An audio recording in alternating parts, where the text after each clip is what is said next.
Bienvenidos a Poca Calle, segunda temporada, un podcast de Horizontal en el cual conversamos sobre nuestra democracia, lo que está pasando en el mundo, la sociedad y todas las cosas que nos parecen interesantes. Junto a Javier Parada. ¿Cómo estás, Javi? Estoy muy contenta de que nos resultó la segunda temporada, porque no siempre es evidente que después de una tan buena temporada uno tenga segunda temporada. Es verdad. Y muy buena onda, mucha gente que preguntó, así que aquí Sí, estamos. había necesidad, generamos deseos, así que Y estamos tenemos muy un gran felices invitado de para volver a estar. iniciar esta segunda Bueno, temporada. es que ¿no? sí teníamos que inaugurar con un invitado International. a la altura, ¿ah?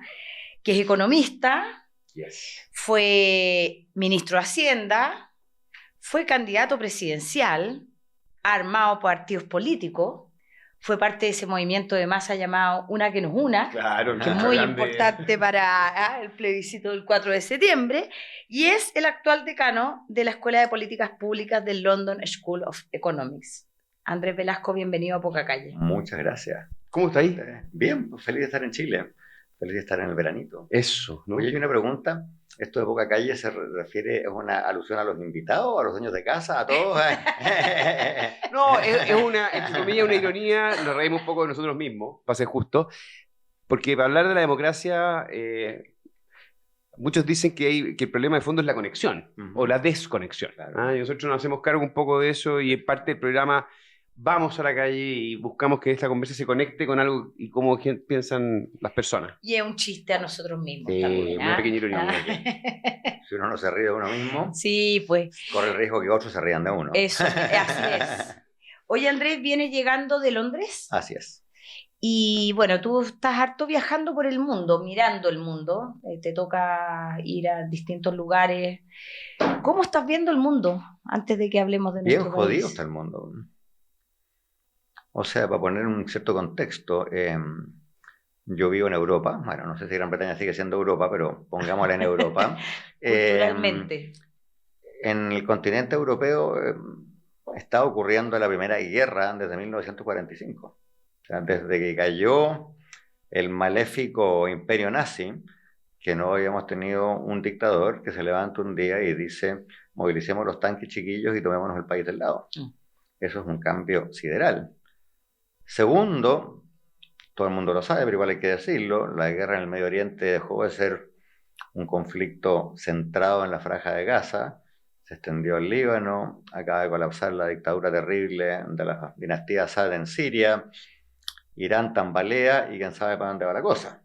Obviamente que estas dictaduras se debilitan no es una mala señal, como le gusta decir en Chile, pero la pregunta es qué viene después, nadie lo sabe, esa es la verdad.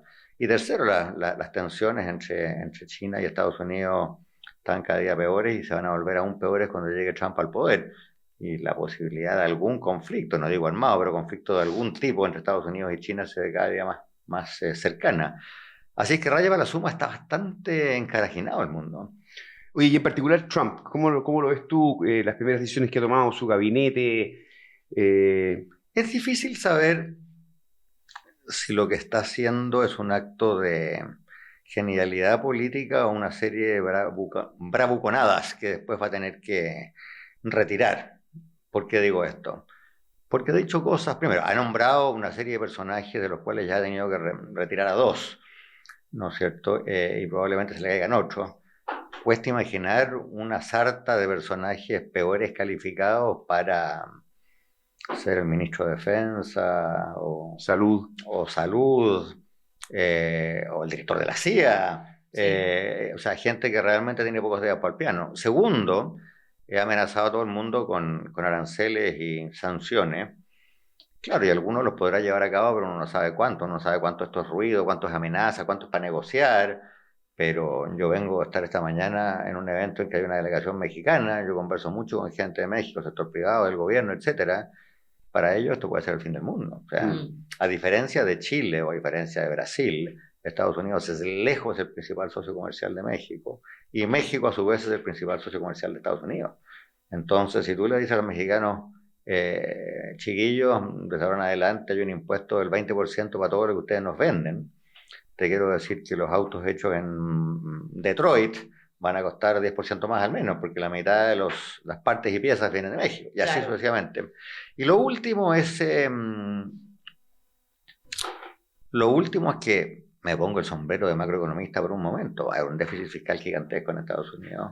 Eso hace más probable que las tasas de interés tengan que seguir altas en Estados Unidos. Eso a su vez hace que el dólar se aprecie. Eso hace que las monedas latinoamericanas respecto del dólar caigan. Por eso tenemos en Chile prácticamente, ¿no es cierto?, el peso a Luca. Algo parecido está pasando en Brasil, en Perú, en Colombia, en México. El peso mexicano está en el suelo. O sea, esto le pone bastante sal y pimienta a nuestra región. Claro. Y cuesta encontrar algo que sea positivo. Oye, y lo otro que a mí me ha llamado, o sea, no es que me ha llamado la atención porque no esperaba otra cosa, pero creo que también es preocupante, es este como círculo de súper leales del cual se ha rodeado. Algunos porque le depositaron mucha plata en la campaña, otros porque le deben inflar la cambucha, pero el otro día leía a un analista que vino para acá y decía que en el primer gobierno habían bastantes contrapesos, Claro, o sea, sí. había gente todavía en el Partido Republicano que le decía que no, Claro. pero que ahora ha puesto a muchos más que leales como gente que no Sí. les va a decir que no, y Así eso es. también complica aún más las cosas. Eso se lo escuchaste a Ian Bremmer, me imagino, Sí, que estuvo en que Chile. dio una Sí, charla tal cual, bien muy buena. interesante. sí, yo lo he escuchado, Muy yo comentada. soy bien amigo de Ian y le he escuchado lo mismo últimamente. No, tiene toda la razón. Había todavía, mira, yo a Bremer le he escuchado otra frase que es buena, él dice, en el primer gobierno de Trump había adultos en la habitación, Sí, ¿no es cierto? Había gente que le decía que no, y de hecho algunos de ellos han salido ahora a decir que el tipo no está mental o moralmente calificado para gobernar. Lo dijo su jefe de gabinete, sí. que es ni más ni menos que no es general, no es un tipo precisamente de izquierda, ¿no es cierto? Y bueno, al parecer Trump aprendió la lección. No va a poner a nadie que le diga no, Mr. President, sino que más bien va a poner a gente que le diga yes, sir. Y es gente de poco peso. O sea, yo no tengo nada contra los periodistas que son personas anclas de un programa en la tele, pero estoy casado con una, así que difícilmente podría tener alguna opción. Si no comencemos con problemas. Claro, pero el nuevo secretario de Defensa es una persona que ha hecho su carrera en Fox News, fundamentalmente. Y el Pentágono es el mayor empleador de Estados Unidos, no sé la cifra, pero si les digo que emplea 2 o 3 millones de personas, no estoy muy lejos. O sea, la labor de administración de ese monstruo es gigantesca, y esto es una persona que nunca ha administrado, pero ni un kiosco de papas fritas, ¿no es cierto? Entonces, ¿cómo se va a alinear, cómo se va a armar esto? Después tienes el romance entre Mr. Tesla, ¿no es cierto?, y Donald Trump, que mucha gente vaticina solo puede terminar mal, porque cuando tienes dos egos tan monumentales en la misma pieza, bueno, uno de los dos pega un portazo y se va en algún momento. Y Trump además le dio un cargo que, o sea, le dio una responsabilidad que es totalmente imposible de cumplir. Le dijo, recorte $1 trillón del presupuesto. No les voy a dar la lata técnica de por qué eso es imposible, pero créanme, es total y completamente inimaginable. Por lo tanto, el señor va a tener que cambiar la canción, o va a tener que renunciar, o va a tener que admitir que fracasó, o va a tener que echarle la culpa a Trump, no sé, pero eso no va a ocurrir. Y hay un conflicto de interés ahí, ¿no? También, ¿no? O sea, a él no le toca regular como oficialmente sectores, pero ya han habido algunos anuncios. Gigantesco. No, mira, yo estuve en una charla hace un par de días atrás por Zoom con varios importantes inversionistas y empresarios del sector cripto, y es evidente que ellos sienten que llegó su amigo.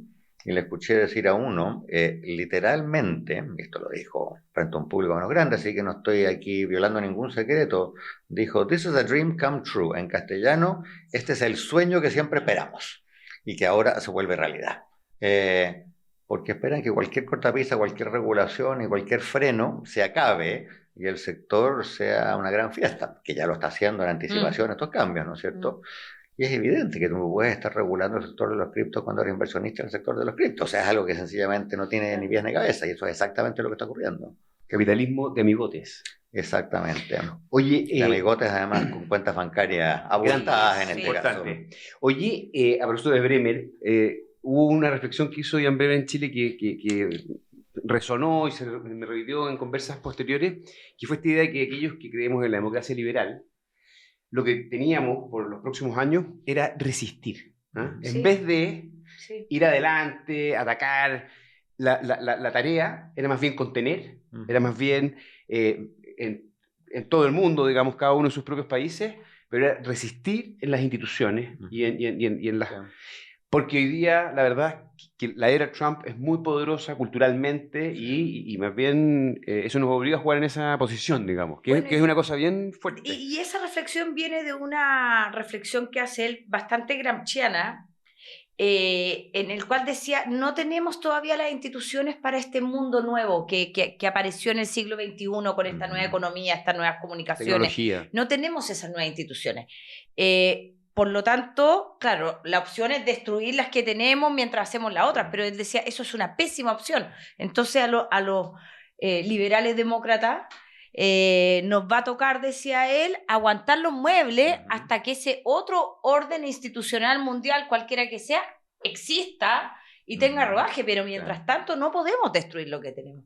Y yo te preguntaría, estando en el ESI, ¿cuál es la conversa sobre esas nuevas instituciones? ¿Está ocurriendo? ¿Se está pensando ese nuevo orden?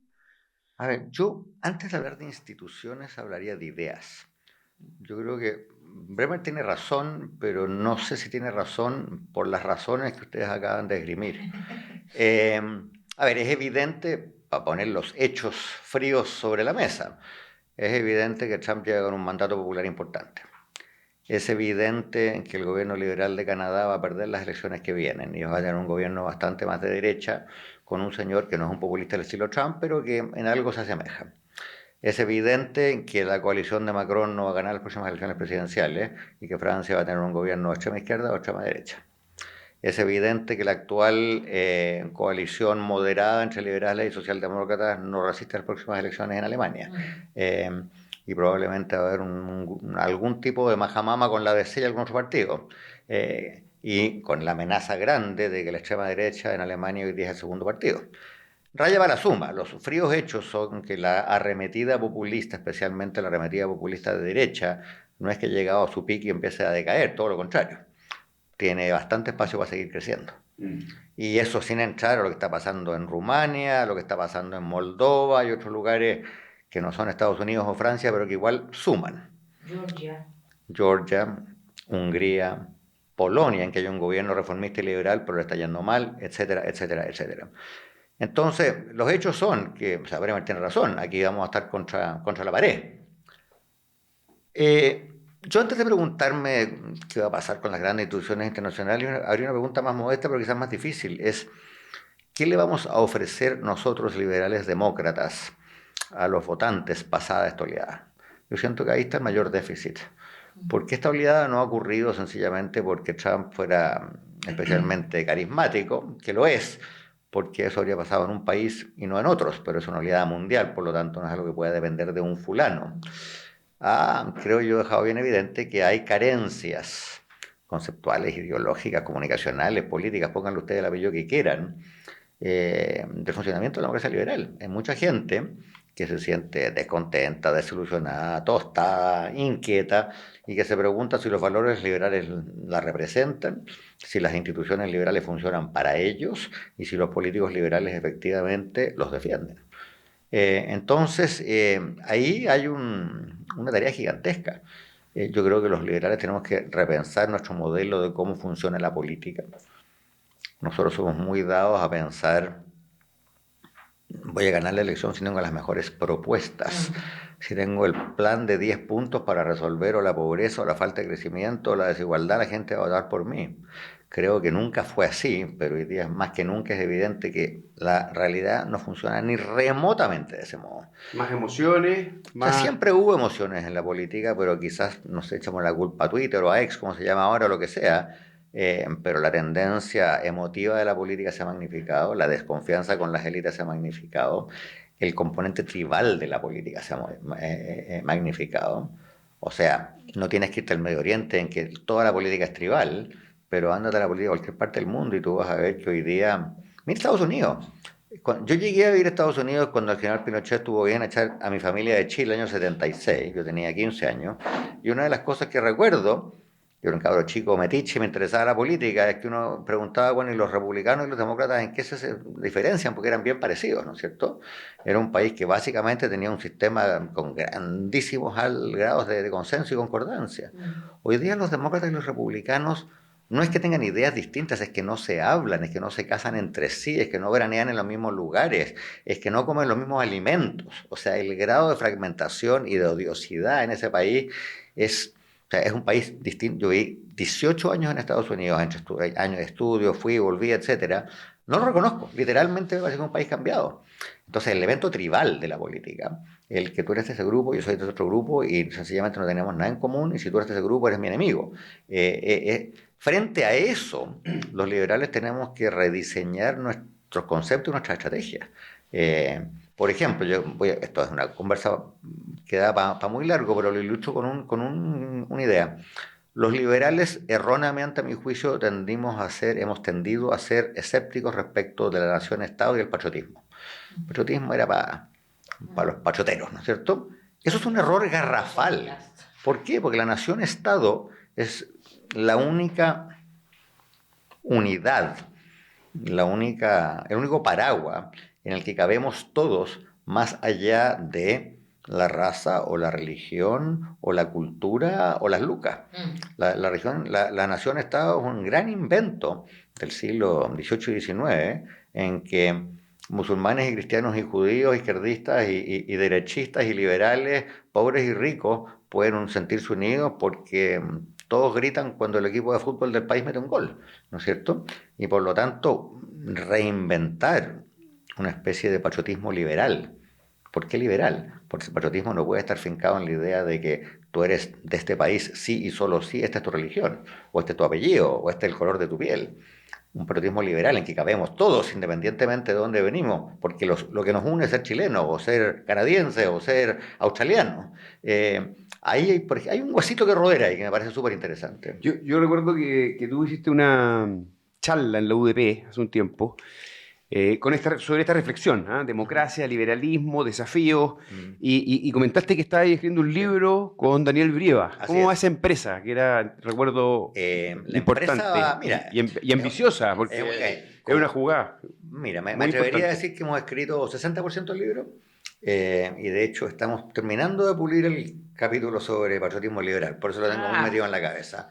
Nos quedan 2 o 3 capítulos, de 9 o 10 van a ser en total. Estamos en negociaciones, espero que van a llegar a buen puerto con una prestigiosa editorial gringa. Este es un libro en inglés hecho para el mercado mundial, ¿no? Con ejemplos de lo que estamos hablando, pero hay un par de ejemplos de Chile, pero hay ejemplos de cuántos países hemos logrado encontrar. Hay ejemplos de Indonesia, de la India, de Hungría, de Polonia, de Canadá, y de Holanda, y de Sudáfrica y de Nigeria. Así que, bueno, nos hemos puesto la meta de que el 1 de julio del 2025 el libro tiene que estar listo. Wow. Tiene que estar listo en el sentido de que entre a prensa. Así es que... Pero ya es harta pega. Es harta pega. Nos queda un tercio de un libro muy ambicioso. Ahora, llevamos mucho tiempo pensándolo. O sea, si ustedes no me quitan el micrófono, sería capaz de latearlos para siempre con este tema. Pero ahí creo que algo tenemos. No, yo creo que es muy valioso. Creo que algo tenemos. Le mandamos un saludo a don Daniel Brieva. Fue investigador de Horizontal. Exactamente. Volvió, porque estuvo una temporada en Londres. El profesor Brieva estuvo 3 años de Visiting Fellow en el London School of Economics, lugar donde se educó por lo demás, y hoy día está de vuelta en la Universidad Adolfo Ibáñez. En esa charla tú hablabas, bueno, y relacionado con esto del patriotismo, aparte de que tenías como uno de tus ejemplos a la India y a Modi, que es un gran tema. Yo no sé si ya es la primera economía o va a serlo. Va a serlo. Le falta, pero va a serlo. Él es no sé si uno puede definirlo como autócrata, pero bastante autoritario. Pegan el palo, claro. Pero la gente lo vota con mucho convencimiento, pero tiene unos problemas con minorías y cuestiones. Claro. No, mira, yo creo que Modi es exactamente un ejemplo de lo que no hay que hacer o de lo que hay que enfrentar. O sea, Modi entiende muy bien la necesidad de un proyecto nacional envolvente. El problema es que su definición de envolvente incluye a solo quienes profesan una religión, la religión hindú, y no al 20% de la India que profesa otra religión, el Islam. Claro. Y a otros grupos más pequeños como los Sikhs, por ejemplo. Ahora, lo interesante es que Modi sigue ganando elecciones, pero no le está yendo tan bien como en algún momento él pensó. En las últimas elecciones perdió la mayoría, o sea, sigue en el gobierno, pero ahora está gobernando en coalición con unos partidos chicos. Su partido, el BJP, tenía la mayoría absoluta en los ciclos anteriores y la perdió. Lo que te revela que estas cosas no son lineales, no es que cuando llegue un Modri queda ahí para siempre. Sí, claro. Puede haber altibajos, ¿no es cierto? La gente además se cabrea de un señor que un poco al estilo de AMLO en México hace mañaneras y habla mañana, tarde y noche. La gente al final dice, bueno, por favor, saquen este caballero de la tele. Algo de eso le ha pasado a Modri, pero sigue siendo el líder indiscutido del país. Sí. No es algo muy distinto, por ejemplo, a lo que ocurre en Hungría con Orbán, es lo que ocurre en Israel con Netanyahu, que es un tipo a quienes los liberales de Israel detestan, y con razón, y sin embargo ahí tiene 6 votos de mayoría en el Congreso porque gobierna en alianza con los grupos ortodoxos de extrema derecha, y así sucesivamente. Sí, y me acuerdo que en esa charla hablabas de algo que nosotros no hemos sabido hacer y que era la capacidad que tienen estos liderazgos, que es parte también de su característica populista, pero que no es simplemente eso, con conectar con la emoción. Claro. Que nosotros nos hemos preocupado mucho, cuando digo nosotros, los liberales, de las reglas, de que funcionen bien, de los contrapesos, de que todo sea ecuánime. Pero eso que la reforma sea seria, que esté diseñada, que esté financiada, que sea gradual. Pero eso no enciende. Y la gente dice, pero compadre, resuelven el problema ahora. Multitudes. Mira, no cabe ninguna duda, las cosas hay que hacerlas bien, ¿no? Entonces si yo voy al dentista que me saque una muela, no le pregunto, doctor, ¿usted es simpático o me voy a contar un chiste? Le pregunto cuántas muelas ha sacado, ¿no es cierto? Pero al mismo tiempo, yo no dejo que un doctor me saque una muela, por capaz que sea, si no me inspira una cierta confianza. Si yo entro a la sala del dentista, más allá de sus credenciales académicas o de sus años de ejercicio, y el tipo te da alguna señal de que no es de fiar, tú te vas a parar de ese sillón del dentista y te vas a ir, ¿no es cierto? La emoción es importante porque es la base de la confianza. Yo creo que este es otro lugar en que, o sea, otra área en que los liberales hemos entendido mal cómo funcionan las cosas. El modelo de política que subyace al liberalismo en sus diversas ramas es el siguiente. Yo soy obrero del carbón. Me interesa que no se pierdan puestos de trabajo en la industria del carbón. Estudio cuáles son las medidas que hacen menos probable que la industria del carbón tenga que despedir gente. Y después, habiendo entendido cuáles son las políticas correctas, busco el candidato que promete esas políticas y apruebo y apoyo a ese candidato. Dicho así, es bien evidente que el mundo no funciona así, ¿no es cierto? Claro. Yo he sido candidato 2 veces en mi vida, perdí ambas elecciones, así que tengo un track record pero impecable. Pero una de las cosas que aprendí es que es al revés. La gente va donde un artista porque ese artista le inspira confianza, y va donde un político porque ese político le inspira confianza. Por la manera como habla, por los valores que transmite, por las realidades que conoce o desconoce, y al final por esa cosa intangible, que no es puro carisma, es confianza. Y bueno, una vez que yo deposité mi confianza en ese líder o lideresa, no, lideresa ya no se dice, líder nomás, tú dices, oiga, y a propósito, ¿y qué política usted propone? ¡Ah!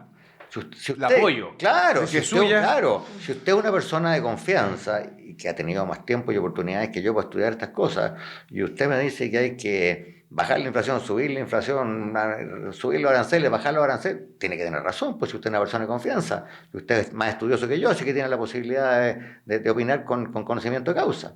Entonces, es al revés. Lo primero es inspirar confianza, y yo creo que el dato básico de todas las democracias liberales es que los políticos, por así decirlo, del establishment, de los partidos tradicionales, dejaron de inspirar confianza. O sea, uno podría decir, dejamos de inspirar confianza. Hoy, tenemos que avanzar, pero yo quería hacer un enganche, porque democracia es un eje, pero economía es otro eje. Da la impresión de que las personas también esperan respuestas de una economía que fue muy potente durante muchas décadas y da la impresión está avanzando más lento, y eso también es un factor de frustración. ¿Tú compartes ese punto? ¿Es así? Sí, yo creo que siendo economista no podría decir otra cosa. Hay 2 cosas que son distintas. O sea, la gente obviamente sabe dónde la mete el zapato o sabe cómo tiene el bolsillo, y por lo tanto, si el bolsillo lo tengo rellenito, me siento mejor respecto del país, de mi familia, de mi situación, etc. Y si no, no. Donde la cosa se vuelve más enredada es que no es muy evidente a quién atribuirle que el bolsillo esté bien o mal, ¿no es cierto? Claro. Porque la economía el año pasado creció 5%. Bueno, y eso es porque tuvimos buena suerte, porque el precio del cobre estuvo alto, porque el ministro de Hacienda era muy capaz, porque el presidente inspira mucha confianza. No sabemos mucho. Entonces, la transición de la realidad económica al juicio político que va de la mano nos lleva de nuevo a esta conversación. Bueno, yo le creo, si el ministro de Hacienda dice que tiene que haber sido por su buena gestión, bueno, y le es persona de confianza, entonces le creo. Pero si el ministro de Hacienda o la ministra de Hacienda no me inspira confianza, diga lo que diga, yo voy a pensar que no fue su gestión, de que fue buena suerte, el precio del cobre o lo que sea. ¿Me entiendes? Entonces, esa segunda patita es la complicada. Sí. Ahora, cuando las nuevas generaciones ven, por ejemplo, muy difícil comprarse un departamento, cuando cambia la ecuación y hoy día... Sí. Ahí sí que creo que empieza a acumularse una emoción distinta, ¿no? Oye, pero ¿por qué no vamos a mirar las emociones de la gente en la calle, de la que estamos hablando, para ver si estamos hablando tontera o tiene algo de sentido lo que estamos diciendo? Vamos a ver.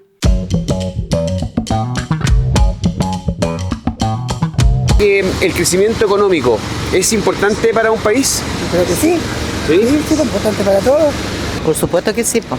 O sea, por supuesto, si va a ayudar al desarrollo de la gente, de la estabilidad, cuento que por supuesto. ¿Cómo está la economía en Chile hoy día? Malísima, mala. ¿Y cómo lo percibe usted? Todo sube y no tenemos el sueldo de uno es para puro pagar y no alcanza ni para comprar ahora. Eso es lo más malo. Crecen los de arriba nomás y los de abajo no crecemos. Como que la clase media no, po, estamos estacionados. ¿Usted lo percibe, por ejemplo, en los empleos, en el sueldo? En el sueldo y los empleos igual también, porque hay mucha gente que está buscando empleo y no encuentra. ¿Chile está creciendo mucho o crece poco? Poco, estábamos mejor. Ahora estamos mal. No sé qué estará pasando en el país, pero ahora estamos creciendo menos, po, porque no hay plata. Las cosas suben cada día, así que no sé qué está pasando.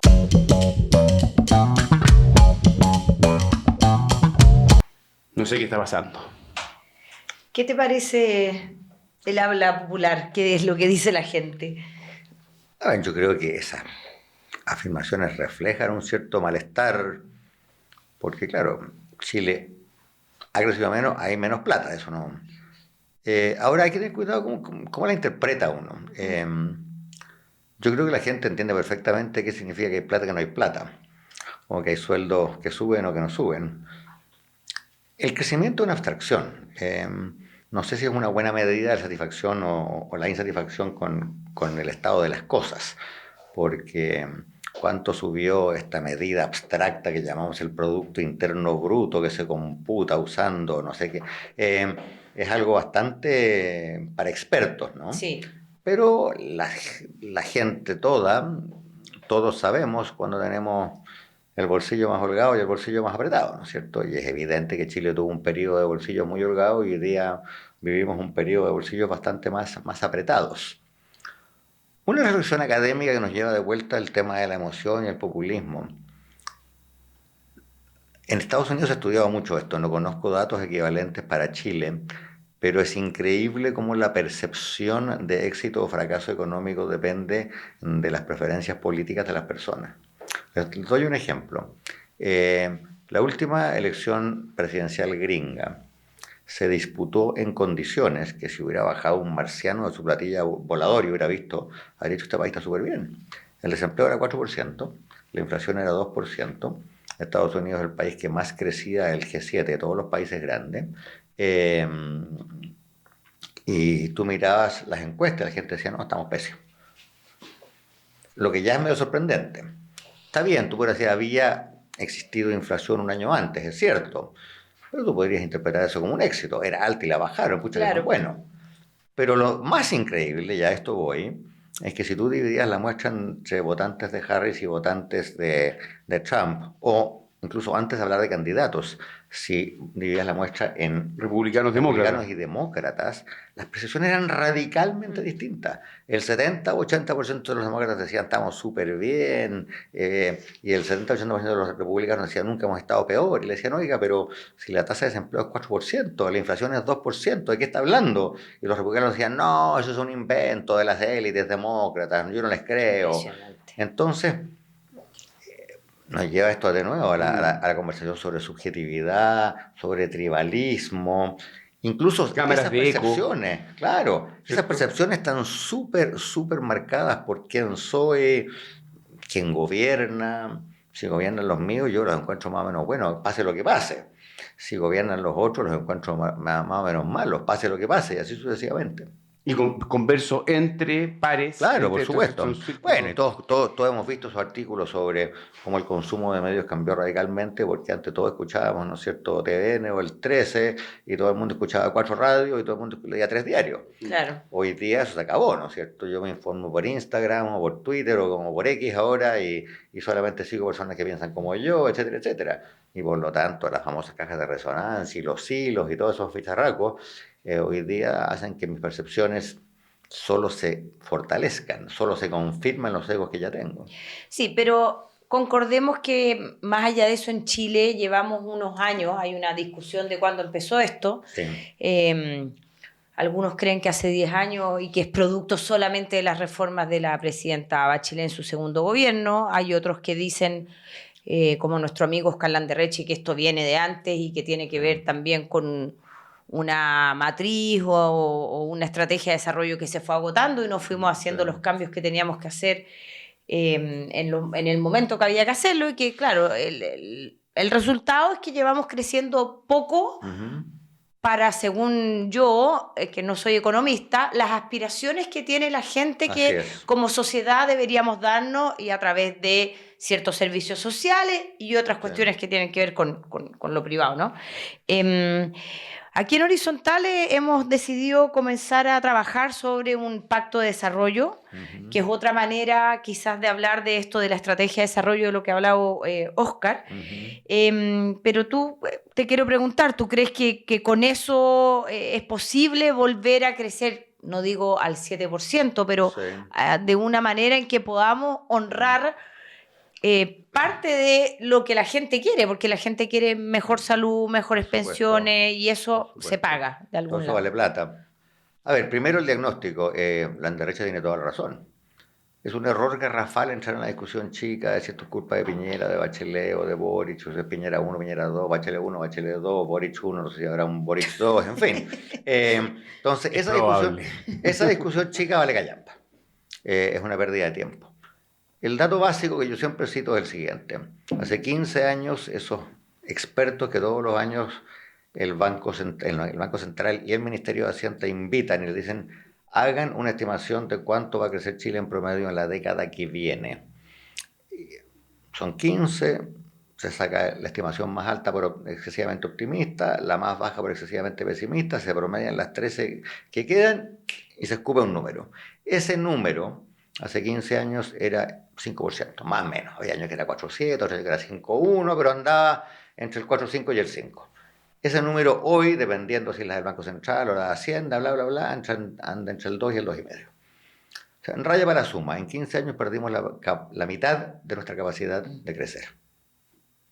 Lo repito, porque es escalofriante. En 15 años perdimos la mitad de nuestra capacidad de crecer. Y la tendencia viene desde hace al menos 20 años. O sea, no partió ni con Bachelet 1 ni con Bachelet 2, bla, bla. O sea, tiene larga data. ¿Por qué? Se han escrito muchos volúmenes al respecto, pero yo voy a decir algo con lo que sospecho Oscar está de acuerdo y creo que se lo he escuchado también. Porque a fin de cuentas somos un país chico.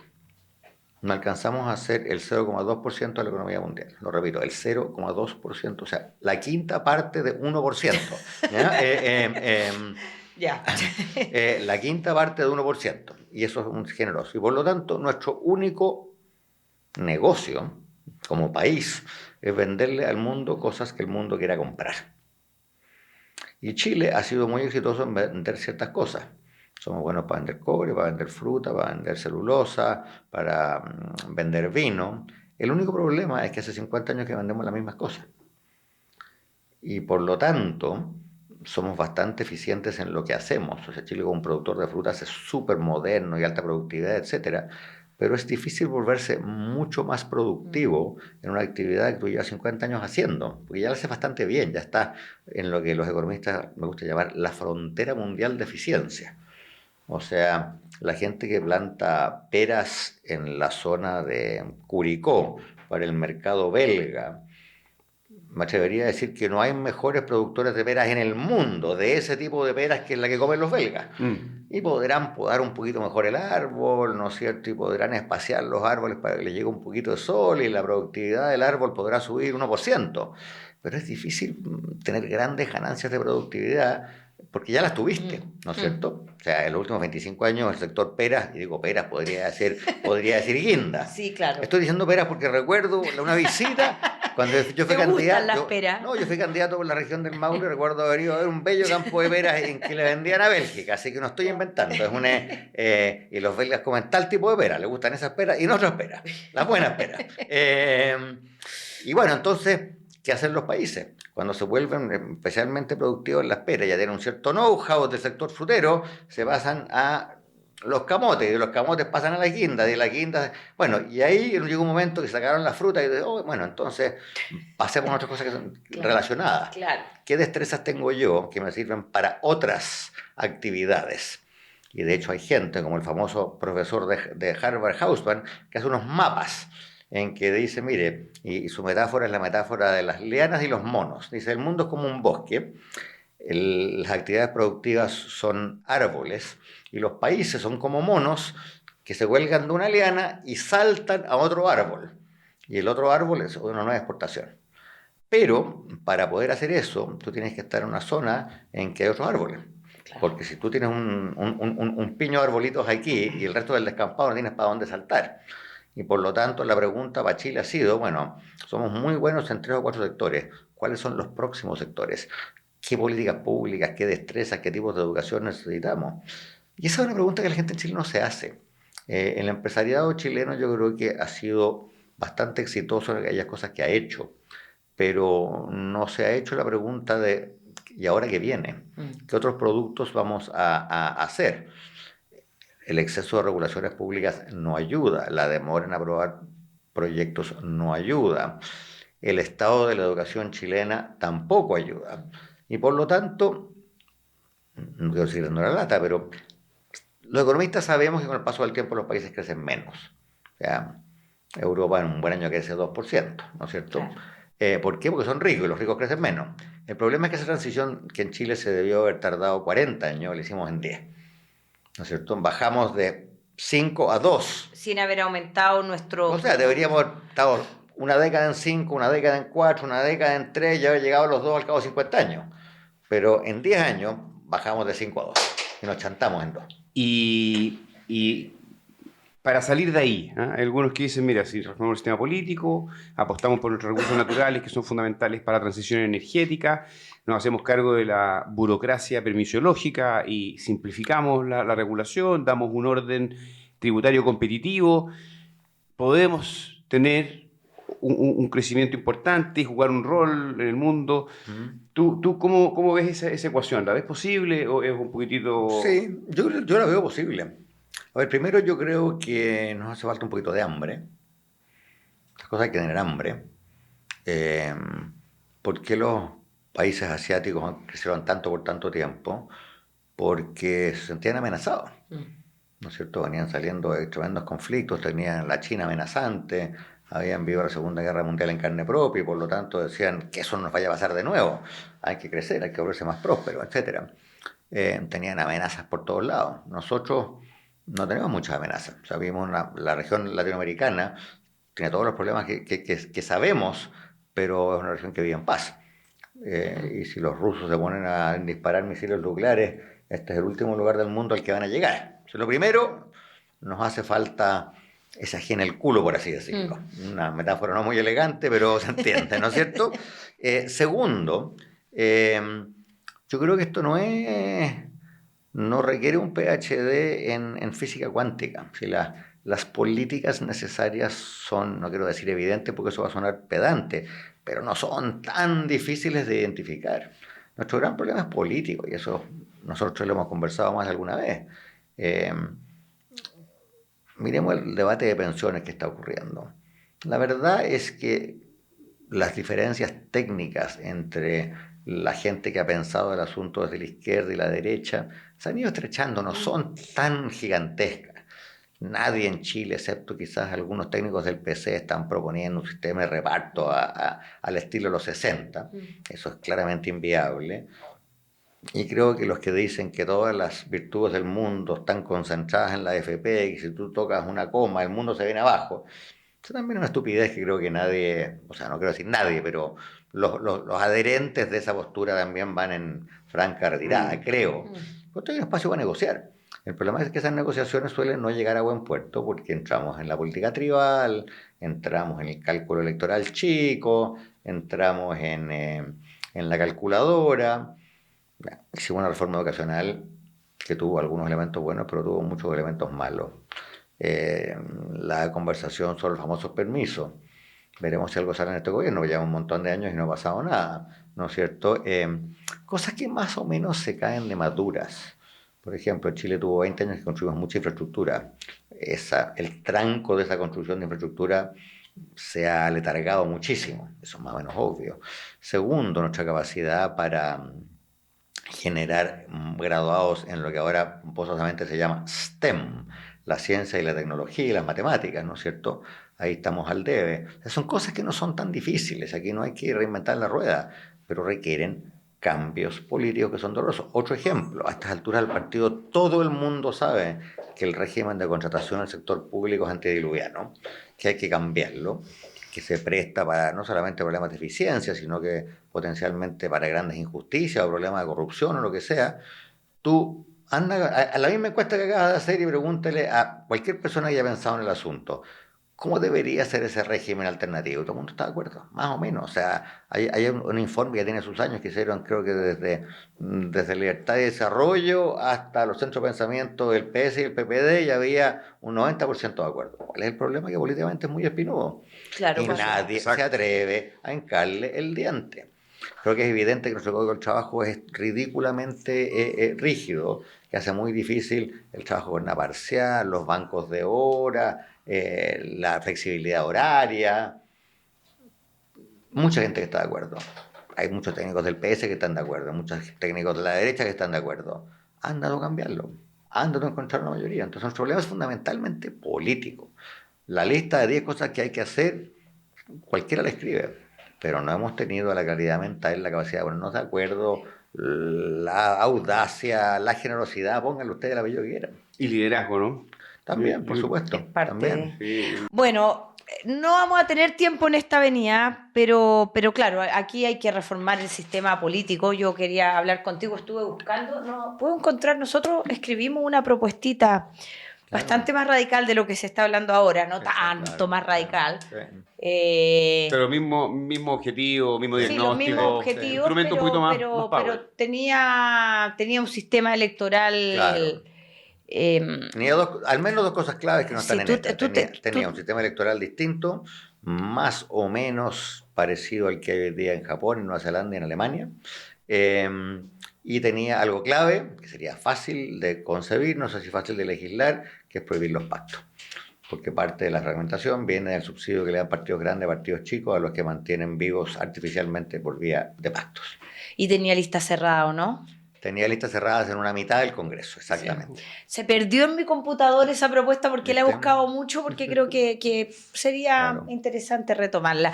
Oye, pero bueno, como tenemos que terminar para dejar que continúes con tu jornada por la patria, que ahora nos emociona, o sea, siempre nos ha emocionado, pero ahora lo vamos a decir más. El último invitado, que fue el gran Iván Valenzuela, te dejó una pregunta que te la vamos a mostrar para que se la puedas contestar, y luego tú le vas a dejar una pregunta a la próxima o al próximo invitado, que sin es saber secreto. Sobre democracia, sobre el país, sobre, en fin, lo que te parezca interesante dejar. Veamos qué te dejó Iván Valenzuela. ¿Es que en Chile realmente se respeta la libertad de expresión?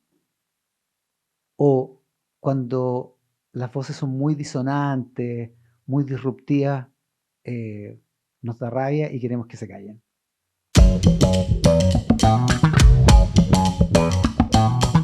Buena la pregunta, mi amigo Iván.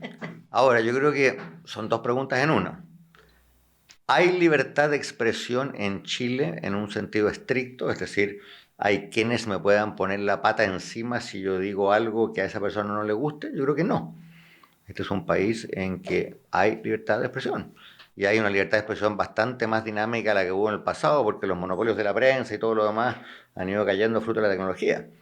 Hoy día, a un costo razonablemente bajo, uno puede hacer lo que estamos haciendo aquí. No hay que ser parte de un imperio de la prensa para poder hacerse escuchar. Así es que sí. Ahora, Iván en la segunda mitad le ponía ahí un aditivo. Un aditivo, que es cuando nos da rabia, nos dan ganas de hacer callar al otro, indudablemente. A ver, a todos nos da rabia, nos dan ganas, pero entre el nos dan ganas y el tenemos los instrumentos para hacerlo callar hay una brecha muy grande, ¿no es cierto? Por supuesto que basta meterse a X para ver que uno dice algo y hay 500 tipos que salen a decirle a uno tal por cual, quédate callado, andate a tu casa, ¿no es cierto? Vendido, traidores, por supuesto. etcétera, etcétera, Exactamente, etcétera. la Javi tiene un doctorado en esta materia, ¿no es cierto? Estudios avanzados. Lo que dicho sea paso un testimonio de un hecho más o menos obvio, pero igual hay que decirlo, que la Javiera Parada tiene mucho coraje. Lo digo y lo repito, porque además tiene la ventaja de ser cierto. Pero volviendo a la pregunta de Iván, que haya gente enojada que a uno lo trate de hacer callar es lamentable, pero no constituye una violación de la libertad de expresión. Oye, y este fenómeno de las funas que se dio aquí con mucha pasión y especialización post-estallido, ¿ocurrió también en el resto del mundo o es un fenómeno chilensis? No, es un fenómeno totalmente importado. Es totalmente, viene de la academia gringa. Total y completamente. Y en la academia gringa también tuvo su auge, pero quizás está entrando en una especie de moderación, por no decir decadencia. Mira, depende en qué universidad vayas y a quién le pregunte, pero hay un cierto cabreamiento, indudable, con el ambiente. Ahora, esto siempre fue un fenómeno más de Estados Unidos que de Europa. En Inglaterra algo de eso hay, pero mucho menos. Que son como más libres pensadores los europeos en el sentido de aguantarse, ¿no? Quizás. Son menos... Me voy a ir de tesis aquí que probablemente alguien me va a refutar, pero igual... Yo creo que para entender Estados Unidos hay que entender que es un país culturalmente de un cristianismo muy conservador. Así es. ¿Sí? O sea, si uno mira, no sé, por el número de personas que va a un servicio religioso, no voy a decir misa porque la mayoría no son católicos, por supuesto, es muy alto y por lo tanto hay una cuota de ser sábelo todo desde una perspectiva religiosa. O sea, y eso es, que es un fenómeno, si tú podrías suponer es conservador o de derecha, pero que genera un talante que se transmite al mundo de la izquierda. Y el mundo de la izquierda, sus causas pueden ser distintas, pero su enfoque es bien parecido. Mira, yo sé lo que es correcto, vi la luz y no me vengas a decir otra cosa. Y eso campeó con mucha fuerza en la academia gringa, pero intuyo, hay grandes debates al respecto, pero intuyo que la gente se empezó a cabrear y que por lo tanto hay algo más de cuidado a la hora de decir fulano tiene que irse a esta facultad porque mira lo que dijo, no me gusta. Y yo creo que en algunos casos se dio vuelta también, o sea, hay gente que fue víctima de lo que empezaron y eso es muy cierto. El ser humano reacciona a eso. Y hay un último fenómeno, y es que mucha gente se empezó a preguntar con razón en qué medida esta corrección política extrema discriminadora también ayudó a elegir a Trump. Porque no me cabe ninguna duda que hay votantes de zonas rurales, conservadores del sur de Estados Unidos, que decían, miren, Trump no me gusta, pero por lo menos entiendo lo que dice, ¿no es cierto? Y parece ser una persona que dice lo que piensa. Y parece no estarme censurando, y parece algo que es muy importante, parece no estarme mirando en menos. Claro. Al día siguiente de la elección, un columnista del New York Times, que a mí me gusta mucho, que se llama David Brooks, dijo, esta no es una crisis de plata, no es de ingresos, no es una crisis económica, es una crisis de respeto. Los votantes de Trump, en su gran mayoría, son votantes que sintieron que se les había faltado el respeto. Porque eran blancos, porque eran pobres, porque eran conservadores, porque eran ignorantes, porque habían perdido la pega. Exactamente. Y cuando tú sientes que te han perdido, que te han faltado el respeto, estás muy enojado. Y cuando estás muy enojado, pues llegar al extremo de votar como un total idiota, por un total idiota como Donald Trump. Tengo miles de preguntas en mi cabeza, pero me las voy a pero tienes guardar. que dejar una pregunta. Sí, por eso. Tú tienes que ahora Inspírate dejarle una pregunta. Chuta, voy a hacer una pregunta que viene de algo que venía leyendo en el metro camino a esta casa. Hoy día el gran columnista Paul Krugman, Premio Lo Nobel de leí. Economía, escribió su columna de despedida. La leí, te la iba a comentar. Creo que son 25 años, recuerdo, que 25. escribe columnas. Y él dice, la gran diferencia entre el mundo como era cuando empecé a escribir columnas hace 25 años y el mundo de hoy, es que entonces éramos optimistas y parecíamos aguantarnos mejor los unos a los otros. Hoy día lo que yo veo en el mundo es pesimismo total e intolerancia. Y dice, no sé muy bien cómo arreglarlo. Pregunta para el que venga, ¿eso es inevitable? ¿Es un estado inalterable de las cosas? ¿O podremos hacer algo al respecto? Está buena. Oye, Andrés Velasco, muchas gracias. Gracias por la visita. Aquí en tu casa horizontal. Así Qué buen lanzamiento de la segunda Sí, temporada vamos con todo. de Poca Calle. Que además sabemos que el caballero tiene calle porque llegó en metro y conversa con la gente en la calle. Gracias a ustedes y nos vemos en el próximo capítulo. Chao, chao. Chao, gracias.